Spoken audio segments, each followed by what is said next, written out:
My name is Gloria Whitman. I was 56 years old when my phone rang at midnight, and my entire understanding of family shattered forever. I remember the sound before I remember the words. That sharp, insistent ringing that slices through sleep and tells your body before your mind can catch up that something is terribly wrong. Unknown number. I almost didn't answer. Almost. Mrs. Whitman? A man's voice, professional, clipped, practiced in emergencies. This is St. Luke's Hospital. Your daughter has been brought into the emergency department. We need you to come immediately. I was already sitting up. What happened? I asked, my heart pounding so loudly I could barely hear my own voice. There was a pause. Not long, just long enough. She's stable, he said, but her injuries are serious. I don't remember getting dressed. I don't remember grabbing my keys. I don't remember driving. I only remember standing in the hospital hallway in my slippers and coat, staring at a doctor whose mouth was moving far too slowly for the words he was saying. Broken jaw, 2 fractures, 4 cracked ribs, severe concussion, facial trauma. Someone beat her. That was the sentence that finally made sense. Someone beat my daughter? I whispered. The doctor nodded. The police have been notified. It's protocol. I pushed past him. I don't know what I expected to see when I walked into that room, but it wasn't that. My daughter Rachel lay impossibly still. Her face was swollen beyond recognition, bruises blooming deep purple and black against her skin. Metal brackets held her jaw wired shut, stretching her lips painfully. Tubes, IV lines, machines humming softly, indifferently. She looked small. She looked broken. Oh my God, I whispered, collapsing into the chair beside her bed. Rachel, baby. Her eyes fluttered open.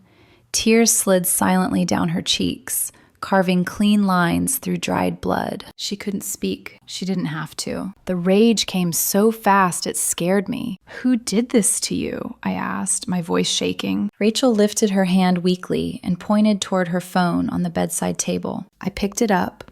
One message sat unread. From William. Teresa hurt Rachel badly. She's at St. Luke's Hospital. Please come. My hands went numb. Before I could process the words, the door flew open, and there she was. Teresa Caldwell, my daughter's boyfriend's grandmother, walked into that hospital room like she owned it. Perfect hair, perfect makeup, her posture straight, chin lifted, eyes cold and unrepentant. Behind her trailed Kevin, my daughter's husband, looking exactly like he always did when conflict required courage. Smaller, quieter, unsure where to stand. I stood so fast, my chair scraped loudly across the floor. You broke my daughter's jaw, I said. My hands gripped the bed rail until my knuckles turned white. Teresa didn't flinch. She was disrespectful, she said calmly. In my house, women learn their place. My voice dropped to a whisper so sharp it cut. Your house? I gestured to the bed. That's my daughter lying there, her face wired shut, over a disagreement about dinner and her career. She challenged my authority, Teresa snapped. After everything I've done for that girl. You beat her unconscious, I said. That's what you did. She attacked me first, Teresa replied smoothly. I defended myself. That's interesting, I said, pulling out my phone. Because William texted that you hurt her badly. Doesn't sound like self-defense. Teresa's face tightened. William is confused, she said. He doesn't understand what he saw. I understand perfectly. William stood in the doorway. His voice was quiet, but it carried. I watched you beat her, he said. You didn't stop when she fell. You didn't stop when she stopped moving. Teresa spun on him. You traitor. I'm done, William said. 42 years of watching you terrorize everyone. I won't protect you anymore. Kevin finally spoke. Rachel, I'm so sorry, he murmured. Grandma said you left. I didn't know. Rachel made a furious sound through her wired jaw and pointed at the door. Her eyes burned. I stepped between them. She can't talk, I said coldly. But she doesn't need to. You weren't there. You chose silence. A police officer appeared at the door. I'm looking for Rachel Whitman. That's my daughter, I said.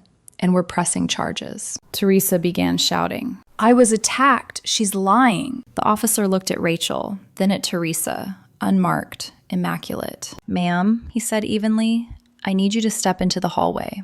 And for the first time since that phone rang at midnight, I felt something shift. Not relief, not justice, but the unmistakable sense that the life Teresa had built on fear was finally starting to crack.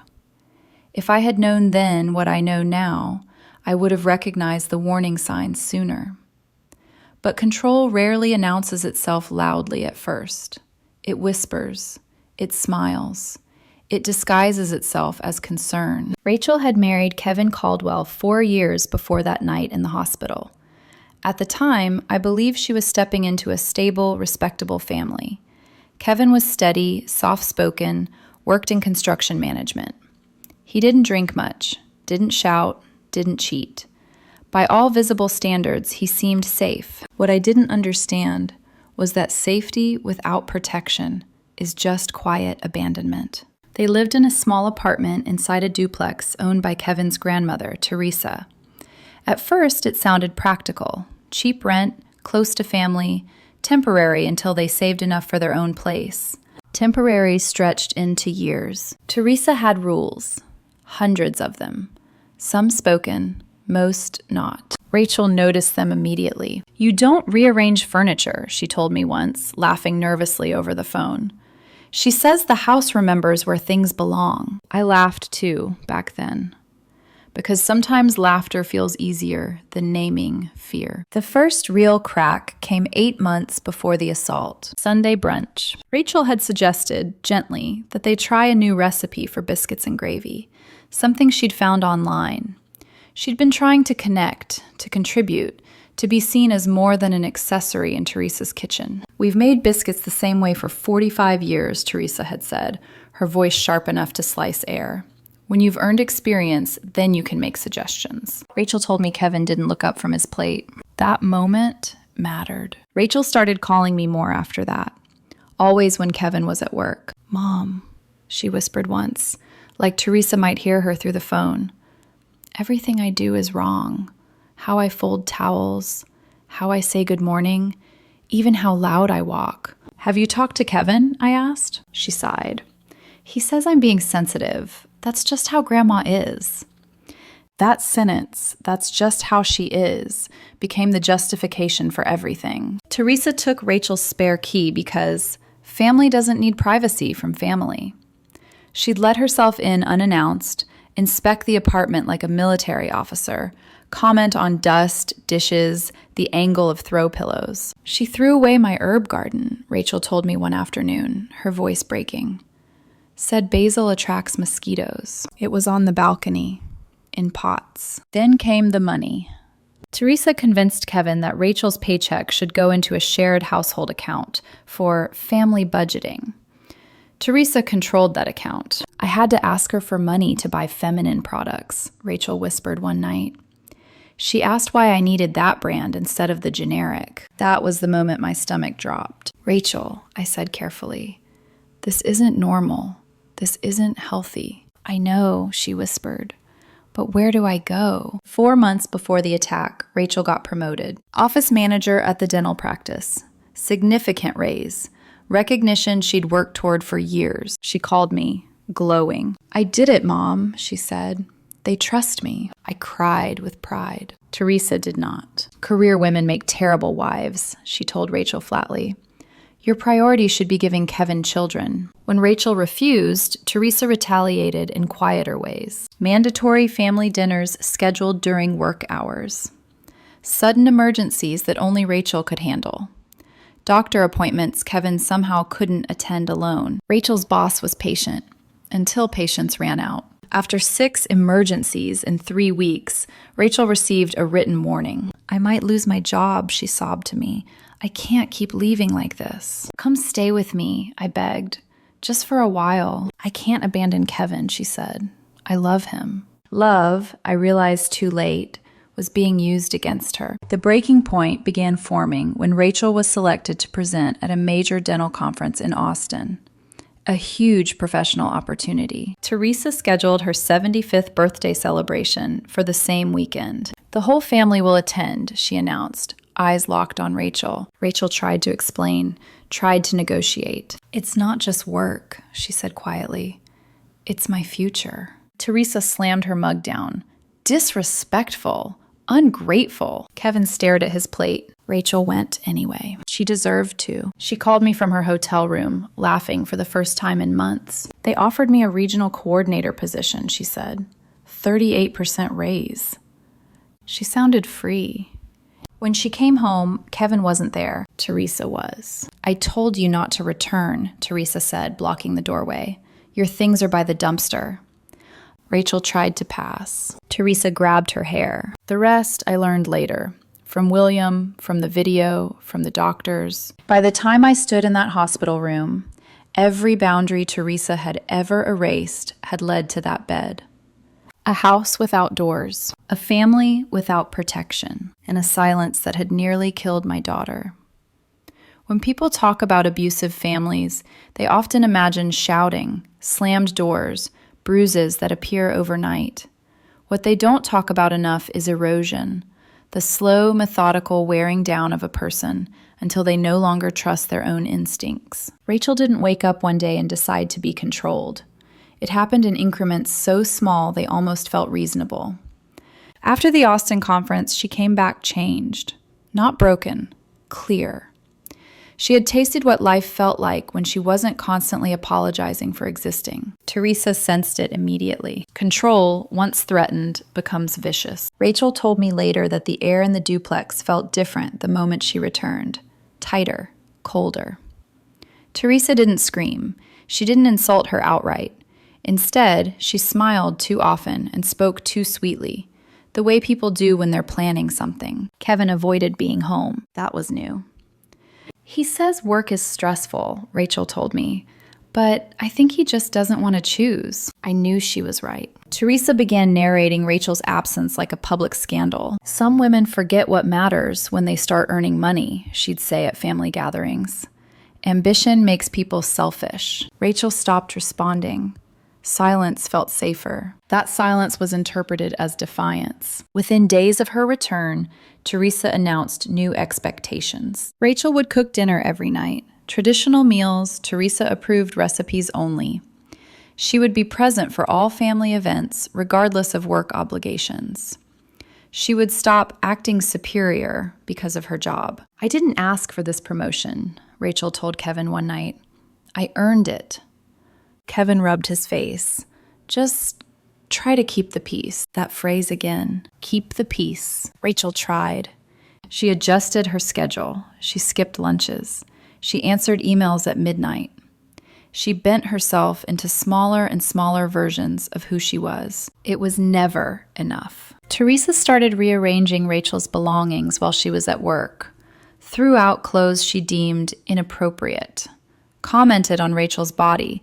Too thin, too confident, too much. "She told me I walk like I think I'm better than her," Rachel said once, laughing weakly. "How do you even fix that?" "You don't," I wanted to say. "You leave." But Rachel wasn't ready yet. The birthday ultimatum came like a guillotine. Teresa had planned it meticulously. Venue booked, guests invited, speeches prepared. She announced the date, knowing exactly what it conflicted with. "This family shows up," Teresa declared, "or it shows people who they really are." Rachel asked Kevin to talk to her. He didn't. Rachel begged. He deflected. The night before Rachel left for Austin, she packed quietly. Kevin sat on the bed, watching her fold clothes like it was happening to someone else. "If you go," he said finally, "Grandma will never forgive you." Rachel looked at him. "What about you?" she asked. "Will you forgive me?" He didn't answer. That silence sealed her decision. At the conference, Rachel was brilliant, confident, respected, valued. When she called me with the job offer, I heard something new in her voice. Resolve. "I can afford my own place now," she said. "A nice one. I don't have to live like this." She flew home early, eager to pack properly and leave with dignity. She never got the chance. Teresa had already decided that Rachel leaving meant Rachel had to be punished. William later told the police he heard shouting, then a crash. He thought something heavy had fallen. He didn't realize it was Rachel. By the time he ran upstairs, Teresa was screaming about obedience, about gratitude, about teaching lessons. Rachel was unconscious. When William pulled Teresa off her, she fought him. That violence wasn't sudden. It was the natural conclusion of years of unchecked control. Standing in the hospital, watching Rachel sleep with her jaw wired shut, I realized something devastating. Teresa hadn't just attacked my daughter. She had been preparing to do it for years. By the time the police interviewed William, by the time the neighbor handed over the video, by the time Teresa was led away in handcuffs, the story had already written itself. The truth had simply been waiting for witnesses. Kevin didn't visit again that night. He left before Rachel woke up. I sat beside her bed, holding her hand, listening to the machines, thinking about how ambition, especially in women, is so often treated as provocation. Rachel hadn't disrespected Teresa. She had outgrown her. And Teresa couldn't survive that. The cost of ambition, it turned out, wasn't just professional. It was physical, and it was paid in blood.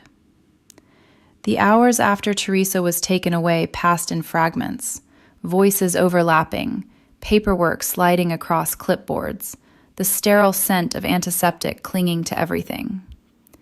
Rachel drifted in and out of consciousness, her body exhausted, her mind struggling to catch up with what had been done to it. I didn't leave her side. Every time her eyes fluttered open, she searched the room first for safety, for certainty, for someone who would not disappear. I was there. Kevin wasn't. The police returned just before dawn. They asked Rachel questions she couldn't answer aloud. She wrote with shaking hands on a legal pad, each letter careful, deliberate, like she was afraid even words might provoke consequences. She grabbed my hair, she hit me. I tried to leave. That was all she needed to write. William gave his statement next. He didn't embellish, he didn't hesitate. He spoke like a man who had finally decided that silence was more dangerous than truth. I heard her screaming about respect, he told them, about teaching a lesson. The neighbor, Mrs. Chen, arrived later that morning. She looked apologetic, shaken, but resolute. I recorded it, she said quietly, handing over her phone. I've been worried about Rachel for months. The officer nodded. You did the right thing. I watched Teresa's world begin to unravel, without her even being present to see it. Kevin returned that afternoon. He stood in the doorway like a guest who wasn't sure he was welcome. His eyes darted to Rachel's face and away again, as if the damage was too much to confront directly. I didn't know she'd hurt you, he said softly. Grandma said you attacked her. Rachel's jaw was wired shut, but her eyes spoke volumes. She lifted her hand and wrote one word on the pad, leave. Kevin swallowed. Please, just let me explain. I stepped forward. She can't talk, I said, but she's already said everything. He lingered for a moment, then nodded and left without another word. That was the last time he saw her as his wife. Rachel filed for divorce from her hospital bed 3 days later. The nurse witnessed her signature. Her right hand was still bruised, but she didn't hesitate. I'm done, she wrote. I choose myself. William filed for divorce the same week. 42 years, he told me later, was long enough to mistake endurance for love. Teresa made bail. Of course she did. Her lawyer was efficient, expensive, confident. The kind of man who spoke about misunderstandings and emotional escalations as if broken bones were abstract concepts. 2 nights after her release, she showed up at my house, pounding on the door. I know she's in there, Teresa shouted. You're hiding her. I opened the door just enough to see her face twisted with rage. There's a restraining order, I said calmly. You're violating it. She provoked me, Teresa hissed, after everything I've done for her. You broke her jaw, I said. That's not provocation. That's a felony. She stared at me, stunned, not by the accusation, but by the fact that I said it out loud. This isn't over, she spat. You haven't won. She was right. She just didn't understand how. Kevin moved back in with Teresa after the divorce papers were filed. Without Rachel as a buffer, he experienced Teresa's control firsthand. She's impossible, he called me 1 week later. Nothing I do is right. Sounds familiar, I replied and hung up. Teresa's event planning business began hemorrhaging clients almost immediately. The arrest was public record, the video leaked, Brides canceled. Corporate accounts vanished. People don't like hiring someone who beats women. The country club quietly revoked her membership. The church committee asked her to step down. Invitations stopped coming. Kevin lasted 4 weeks. He packed his truck in the middle of the night while Teresa slept. When she woke and saw him leaving, she screamed from the window, "Don't abandon me!" He didn't look back. The trial was scheduled for 8 months later. Rachel healed slowly, painfully. Her jaw was unwired after 10 weeks, but eating remained difficult. Speaking hurt. Smiling hurt. But she was alive, and she was free. The courtroom was packed on the first day of trial. Teresa sat stiffly beside her attorney, dressed impeccably, as if appearance alone might absolve her. Rachel testified quietly. She didn't cry. She didn't raise her voice. She told the truth. William testified next. Decades of abuse, documented meticulously in journals he'd kept hidden for years. Mrs. Chen's video was played last. The room went silent as the footage showed Teresa striking Rachel while screaming about obedience and hierarchy. The jury deliberated for less than 2 hours. Guilty. Assault in the second degree, aggravated harassment, criminal trespassing. Teresa screamed when they read the verdict. "This is a mistake!" The judge sentenced her to 6 years in state prison. Rachel squeezed my hand as they led Teresa away. The sound of handcuffs echoed in the room, and with it, the collapse of a tyranny that had mistaken fear for respect. The days after the verdict didn't feel triumphant. They felt hollow. Like standing in a house after a fire, staring at blackened beams and realizing survival doesn't come with instructions. Rachel slept more than she was awake. Healing took energy she didn't have yet.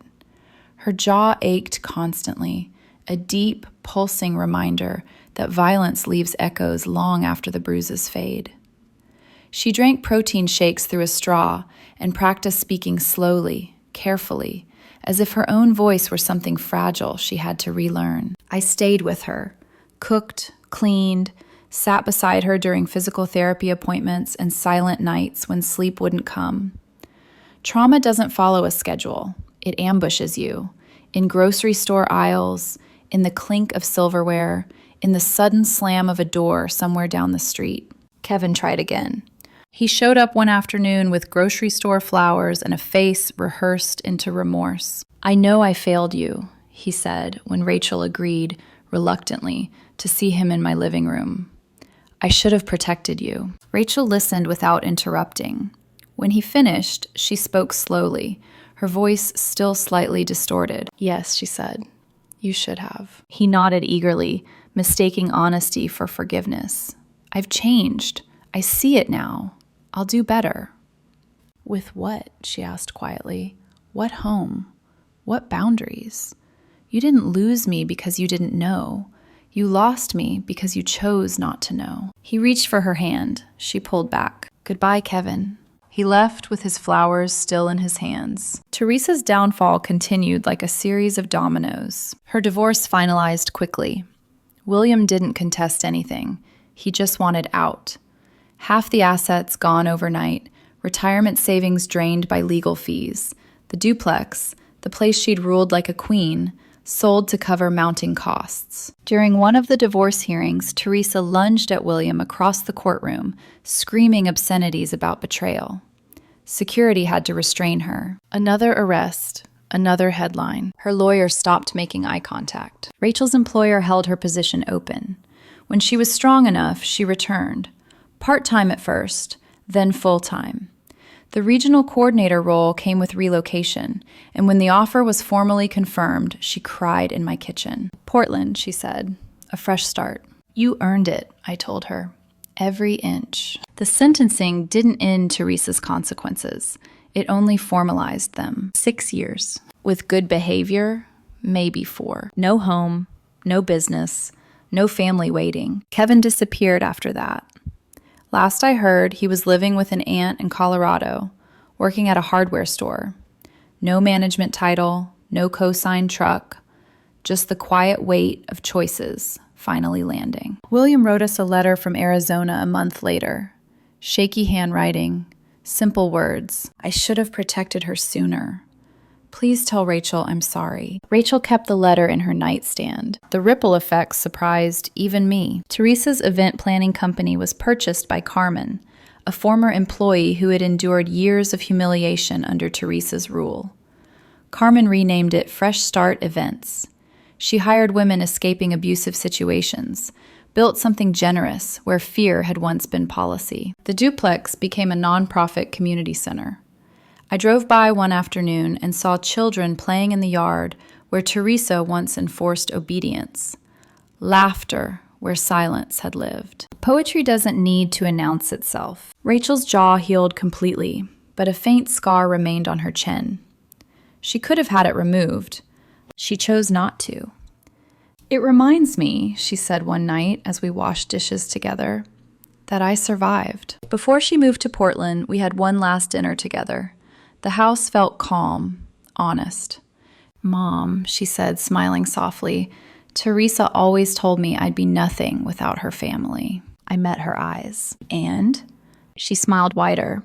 Turns out I'm everything without them. She left 2 weeks later. The house was quiet again, but this time it felt clean. Not empty. Clean. 6 months after the move, she called me with news that made my chest ache in a good way. I met someone, she said. His name's Christopher. Tell me everything, I said. He's kind, she said simply.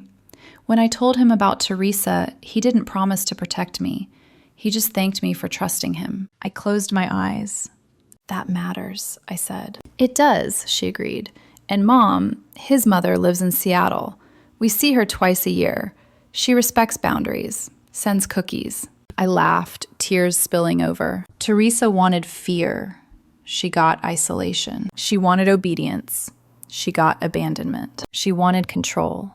She lost everything. The trial ended the legal story, but the real ending was quieter. It was Rachel laughing again, cooking without asking permission, sleeping without flinching, building a life that no one could take from her. Fear can rule for a long time, but it never builds anything that lasts. And when it finally collapses, it takes everything with it.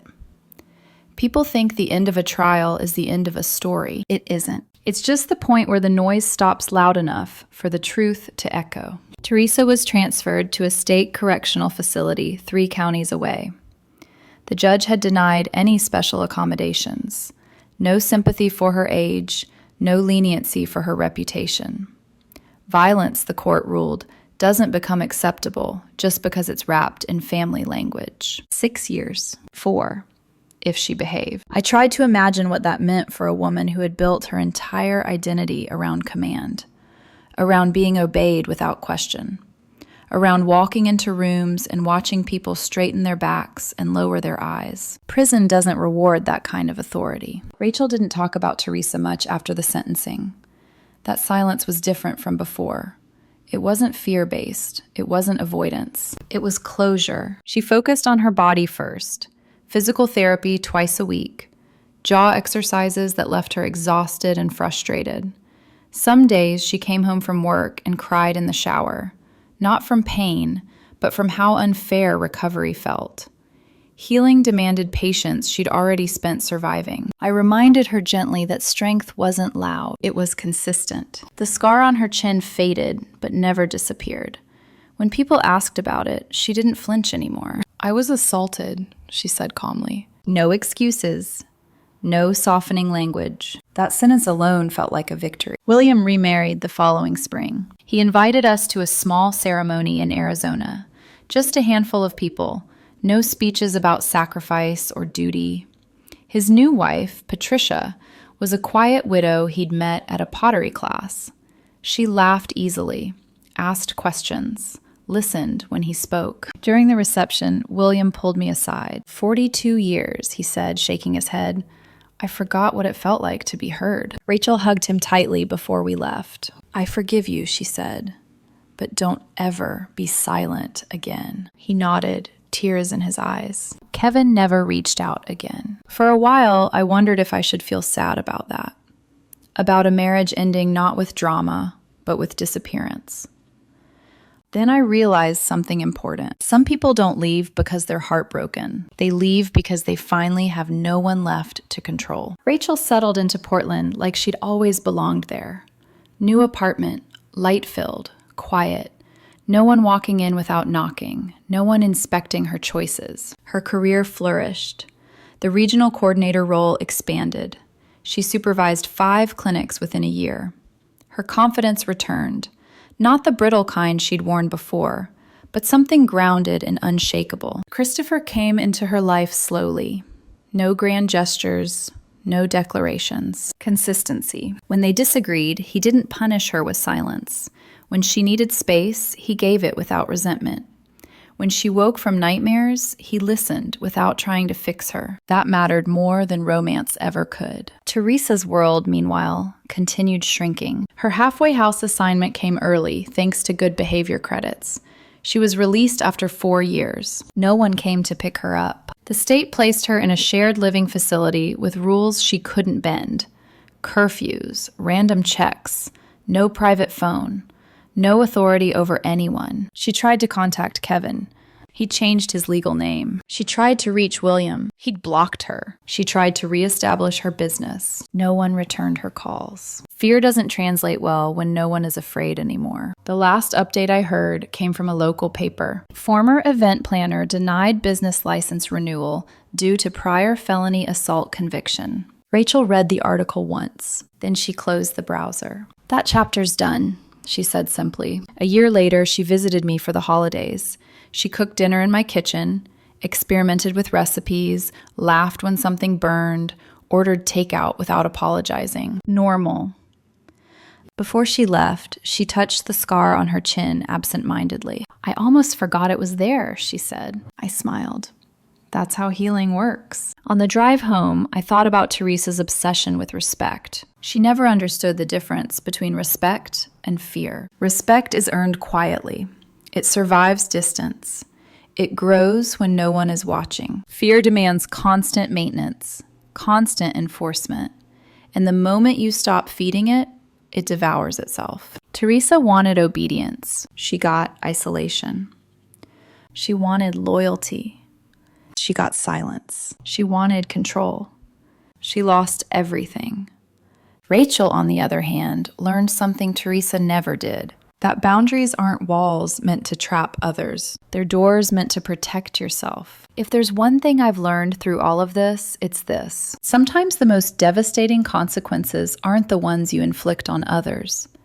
They're the ones you earn alone. And sometimes the most powerful act of revenge isn't anger or punishment. It's walking away and living well.